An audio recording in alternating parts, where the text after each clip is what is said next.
What's up, Airsofters? Nate the Airsofter here with another airsoft shooting test of the UTG Trishot shotgun. So we're just going to be aiming out there at the board, the body target. It's about 100 feet away. About that. It's about 100 feet away. So, yep, we're just going to load it up. We're using .2, so we'll see how it does.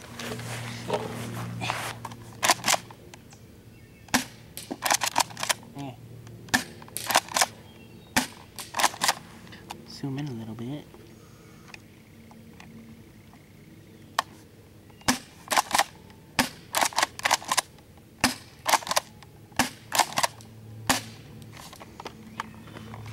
Put in another shell. We'll step back and we'll go to 150 feet.